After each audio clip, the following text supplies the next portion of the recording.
Today, on the first part of the morning show, Marty Richards is in from Greater Richland Tourism. We're talking about some of the things going on and some of the really good numbers that came in across Richland County here for this past year. But I think, Marty, we first of all want to kick it off and talk about all the things going on this weekend. First of all, the Rodeo Parade tomorrow. How's it looking? Well, yeah, so number one, it looks like our weather forecast came in as I predicted. Looks to be dry in the morning. You've yelled at me for saying this before, but in the 6 years I've been in this position, I have never had rain on a parade. And I know I have called for no rain tomorrow. It looks like the forecast is good for that in the morning, and that probably ensures it will rain. But no, we've had really good fortune on that, and so we're excited and it won't be crazy hot. I know back in the day, I was in some parades. I didn't know if I was going to make it to the end of it. So really looks to be weather really cooperating very well with us. Registrations and things have been strong. The one area that is kind of glaringly lacking that we really need more, and I know there's a lot of them out there, collector cars, trucks, tractors. People really enjoy seeing nostalgia in our community, and I know there's a lot of people out there, not to name any names, but there's a lot of people out there that have collector vehicles that they've restored and have a story about them. And really just for people, you and I are Alice Chalmers guys, and anytime I see a different Alice Chalmers, I kind of think of, haying and disking and stuff I used to do as a kid.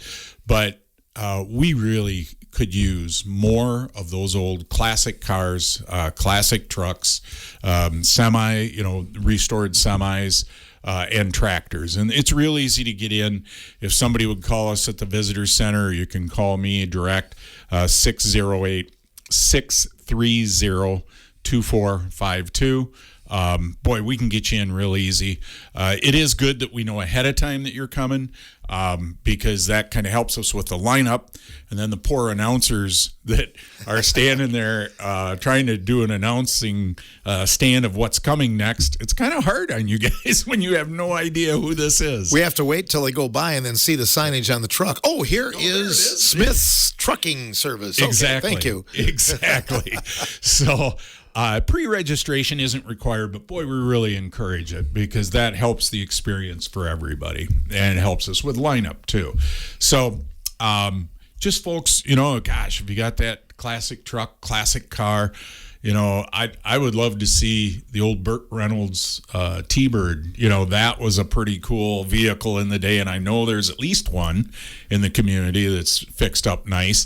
Would love to see those in the parade, and I know other people enjoy that as well. Wonderful.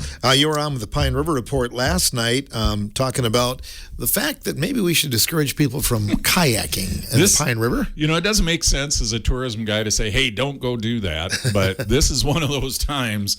The Pine River is high, so the flow rate is high, the level is high.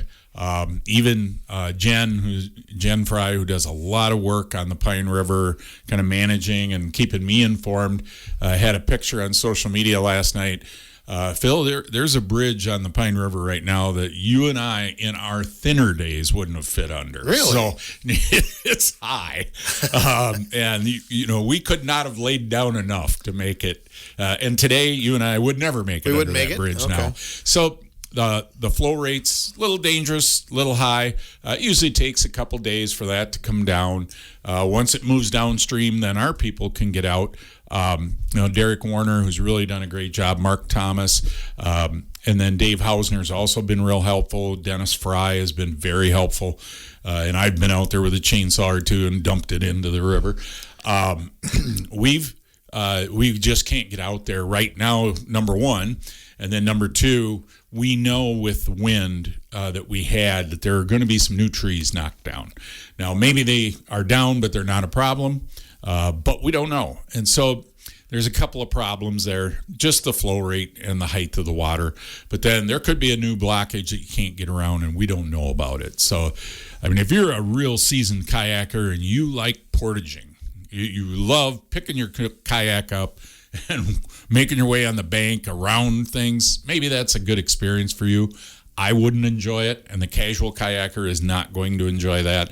And there's a little safety issue as well. So, yeah, I'd encourage that we find other events and experiences this weekend, and we have plenty of those to explore. We do. In fact, the rodeo, we've talked about the parade, but that's all tied into the rodeo itself. Yeah, the Wisconsin High School Rodeo State Finals start tonight, 7 o'clock. Be in your seats. That is just I mentioned yesterday that I have not, through all the years, there were a few years I didn't live in the area, but I've lived here in the majority of my life. I had never been to the rodeo. And then about 5 years ago, Roy, my videographer, and I went out, and I'm like, oh my gosh, this is an honest to goodness rodeo. There's actually bronc riding, and it's pretty crazy stuff. So for me, it was really enjoyable and exciting, and I think folks need to go check that out. And I've had some phone calls this year from people just trying to, what's the schedule? Where do we go? They've never been to the rodeo before, and they're wanting to check it out. So I really encourage local folks that they support these events because they're huge to our success in tourism. It draws more people to spend money in the area, but even the local residents need to support those too so that they see there's interest and that we're willing to back them up as well. And there's going to be high school kids from the area participating that I'll bet some of us know, and that's worth giving them our support as well. Very exciting stuff. And live music this weekend as well, Marty. We're covered on live music. Yeah. We do this. It seems like we can have a weekend where it's like, okay, what do we do? Well, there's no live music. This weekend, that's not a problem. So first off, I'd mention Driftless Music Gardens. They have their Bonfire Music Festival, and that is, 3 nights, back-to-back, wall-to-wall music. And they've got, I'll tell you, I've heard some of them, like the People Brothers Band is playing, Charlie Parr is playing, the Spook Lights, Hot Like Mars. I just like checking, it's kind of like Spinal Tap when you start going through the old names of bands. Well, these days they're making up some interesting names of bands, and it's kind of fun just to go through those. And the Shook Twins, the Last Revel, I've heard all of those bands at times, and really they've got some quality music out there. And they have a day pass. So for those of you who if you're like me, I have literally slept on the ground before, not in the last 20 years, and won't be doing it again if I can help it. They do have day passes where you just go for the day and go back home, sleep in the comfort of your own bed. So I would encourage that we support Driftless Music Gardens. They are a big component, one of the components for why we're having the tourism success we are when the state makes those measurements. And Cricket and Tim have really curated a very nice experience that's family friendly. You get great music. They also have some great vendors that come in that you see some really unique things. So they kind of turn into their own little village for a couple of days. Interesting. We have the live music at the Garden Stage here in Richland Center as well. Yeah, Margie, every year does just a phenomenal job of bringing in some great music. This today, so Friday, the Garden Stage at the Central Boarding House, so that's right next to the Visitors Center down on Seminary. They have Dan Sobronic and John Smith performing starting at 6:30, if I recall, and they've been in Richland Center a few times. But so there is they're kind of a local favorite, and I know that there's a crowd that'll go there just because that's who's going to be there. Again, the weather is really favorable for all of these outdoor events now. Tonight especially, it's going to be really mild, very comfortable. When you go to the Central Boarding House, you can bring your own lawn chair. You can bring your own beverage if you'd like even. But just come, enjoy the setting. It's really outstanding. And the music there is phenomenal. And the way it's set up against the house, you really can hear the music very nicely. And it's just a great experience. You're literally in the backyard enjoying music. Indeed, and it'll be a great night to do that. Well, we hinted at it a little bit, but some years of increased direct visitor spending.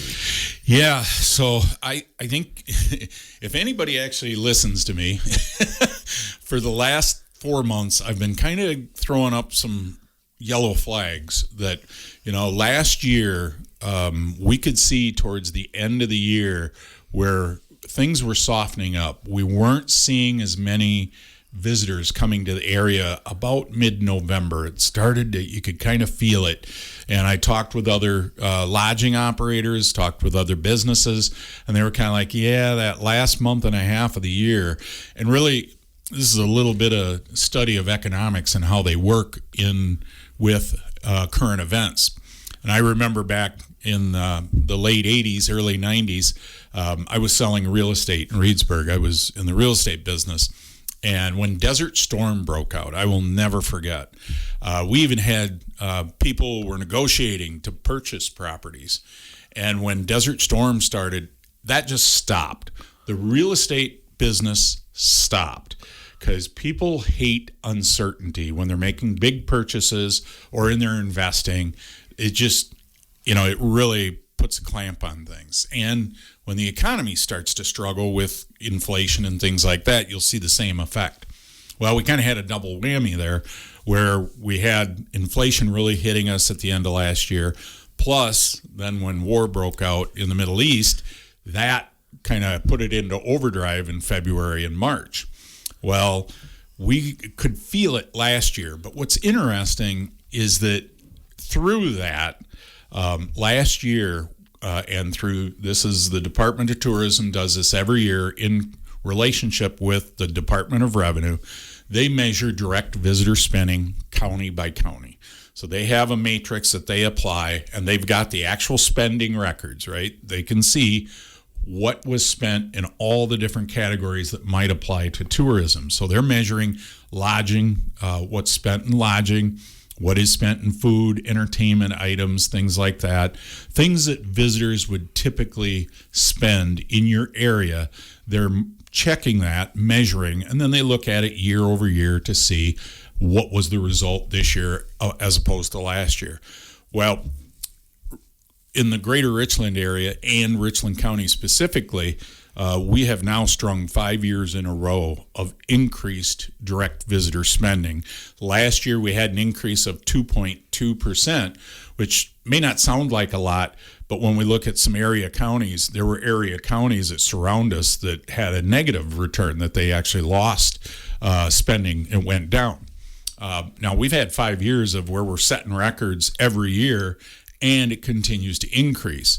And that's really kind of speaking to the effort that our businesses are making, that, Greater Richland Tourism is going to capture some of that credit, darn it. If you start kind of drawing a line correlation with what's common here, what's the common thread, it's been 5 years that we've had a really concerted advertising campaign where we are using direct marketing through print magazines in Milwaukee and Chicagoland areas. We're also doing billboard. We have done some digital billboards in Milwaukee and Chicago areas, but really the linchpin that's making it happen, I really feel, and I can kind of see in the numbers, is our streaming advertising. So we are now doing streaming advertising in Chicago and in Minneapolis. And we're really seeing results from that. And I'll tell you, I'll be on later in the month and I'll kind of delve in that a little deeper. But that's what is creating our consistency, because when you look at all the counties around us, if we looked at Crawford, Vernon, Grant, they all have had years in the past 3 years where they had a downturn, where they went down in direct visitor spending, and Richland County has not had that. We have had 5 consecutive years of increased visitor spending in our county. And I think there is credit also that needs to be given to our business operators, our tourism-related business operators, because without the investments they've made, that wouldn't happen either. Driftless Music Gardens that we just talked about, the reason for our increase last year, they had a couple of more events, a couple of nights where it was just single night events. Hub City Dirt Drags needs a lot of credit. I'll tell you, that event, when it came to the Richland County Fairgrounds, I believe it was about 2 years ago. They were in Hub City. They outgrew that. They came to the Richland County Fairgrounds because they had outgrown it. And then at the Richland County Fairgrounds, it has been absolutely off the hook what they've done. In one of my pirated sessions where I get backdoor information that companies are measuring, and I'll have to tell more about that when I'm on for the full thing, but there are companies out there that measure how many cell phones are in a geographical area during a specific period of time, and I was able to kind of get a sneak peek at that. The 2-day time frame of the Hub City Dirt Drags, there were 1,900 different cell phones, individual cell phones at the Richland County Fairgrounds. So it didn't double count if somebody was there 2 days. It just pinged that phone once. Well, it pinged it the next day. It didn't count it again. It was one time. So there were 1,900 new individual cell phones, so people that were at the fairgrounds. Well, if you go back 3 years ago, that wasn't happening. And in Hub City, they were nowhere near that big. So Hub City Dirt Drags have really been a positive economic influence on our area. They have 2 events, not one, and really their fall event is the big event. So I think the spring event kind of surprised them a little bit, but they deserve a lot of credit for that. Discover Driftless down by Lone Rock. We haven't seen the effect of them yet, but Dion and Holly Puzon have really done a nice job of crafting a very enjoyable space where it's an event space. It also, they have their own events. They have a farmer's market and craft market on Thursdays, and then they have live music. I've been down there to enjoy it, the space they've developed. It's funny, I can remember that was a livestock barn. Yes. It was a couple of years ago, but they've crafted it into just a really cool hangout space with live music and food. They always have a vendor there, a food truck, and just a really enjoyable time. And then something, again, we haven't seen the effect of them yet. Brand new this year is the Lavender Experiment. Rick and Stacy Walters. I'll have to bring them in with me sometime, Phil, because their story is really interesting. Basically, they're of retirement age, and they decided they wanted a business or something to do with a farm that they own with family. And they're like, what should we do? They tried a couple things, and the deer ate everything. So they're like, okay, we got to try something different. And they found the deer do not eat lavender. Oh, did not know that. Little known fact. So, but now they've expanded to where they have a pretty big business. And now this year, they are going to be doing experiences there where people come in, pick your own, and can make wreaths. They'll help them with that. They've got a nice pavilion they've built. It's really an enjoyable space. It's in the back of a valley with several ponds, the lavender, walking trails. It's just a really nice place. And they are kind of growing their experience there, and so there's more to come on that. But we also have some folks that have been here and really have made nice investments that have benefited us, and like Muscadet English Prairie Distillery. While that's not in our county, we're getting a direct benefit for the fact of the investment they have made there. Anaway Place deserves a lot of mention because they are making new investments. So existing businesses also making new investments. They have two new lodging properties. One, the Mirror House, is just phenomenal. We have a video that we're producing kind of explaining what that is, what's happened. They also have another new one that's going to be going online soon. So, we can do things that set up for success, and we kind of sit there and live off from it, or we can continue to grow from it. And that's what Anaway has done. I know English Prairie Distillery has done. Wild Hills Winery is doing that with constant improvements to what they're offering. So I really like the mindset that our business owners have, that they're looking forward, looking how they can grow those things. Lots of things going on at the Willows, too. I understand. I was there the other day for a graduation party. They have like 11 weddings this year booked. Yeah, I was talking to Sherry and Lori about this, and Lori just kind of gave me that look like, what did we do? Because, they're busy. And, chapters on the horizon as well over in Viola. Yes. They are booked up as well. We are a desired area. And if then we can bring those experiences with it that fit the area, like Chapters on the Horizon have, like the Willows have, the Willows really did a great job taking literally a pig barn, a shed, and turned it into a wedding or event venue that is phenomenal. People will come. And yes, I remember a few months ago where Lori we talk a fair amount, and she said, boy, we got some open weekends. And then I saw her last weekend, and she goes, oh, I wish I had an open weekend. Because it's not easy. It is work. It's intense. A lot of people, and you're concerned about how things look, but things there always look fantastic. Absolutely. Well, it's proof that there was a real need for a venue of that sort, and people see a need, and if you're looking for a business, that's the way to go, right? And I would argue there's a lot of opportunity in this area for more dining establishments. Yes. That is the one thing. If somebody here, listening today is sitting there going, I really want to get into a business opportunity, unique dining establishments. We have some great, what we would call pubs that offer fantastic burgers and things like that. I can get you fresh, farm raised from this area burger, no problem. However, we need a little more diversity in that. And we hear that from our guests, that they're like, gosh, what are the dining options? And I'll kind of show them. We have some great Hispanic options. We have really good, what we would call Americana pub type food. But, what I would kill for the old Black Cat to still be around and have, the old supper club feel. Yes.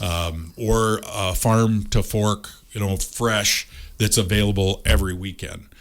Things like that. Our visitors really are clamoring for, and it would help us drive those numbers and bring more money into the area as well. I'm surprised you haven't started one, because you used to do some late night cooking of some beef. I'm really good at eating.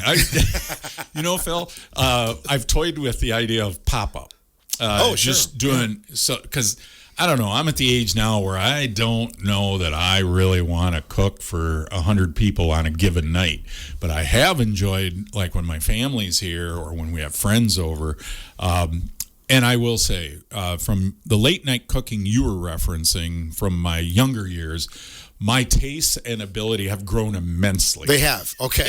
No more Dinty Moore beef stew does not qualify as a sit-down dinner for a couple coming to have a dining experience. So. And using the smoke alarm as a key that it's done. Yeah. That's not a good thing. No, the smoke alarm has not gone off in some time when I was cooking. So, well, I know you'll be back later this month to kind of delve a little bit deeper into some of those numbers. You bet. Impressive. The last word I have is the parade looks great. We've grown that parade the last 4 years. Really, it's gotten bigger and bigger. But we really are missing our nostalgia piece. The collector tractors, trucks, cars. We would love to have more. And can just give me a call. It's easy to get in. Doesn't cost a dime. It's a tractor ride, for crying out loud. And tomorrow's weather will be fantastic. Just give me a call, 608-630-2452, or you can call a visitor center and we'll get you in there. And then I talked about a lot of things and events happening, but go to our website and our calendar of events, greaterrichlandtourism.com. Everything is there if you look at our calendar of events. Perfect. Thanks, Marty. You bet. Thank you, Phil. Marty Richards, our guest on the first half of the morning show today. We'll talk about Wizards of Oz car show coming up.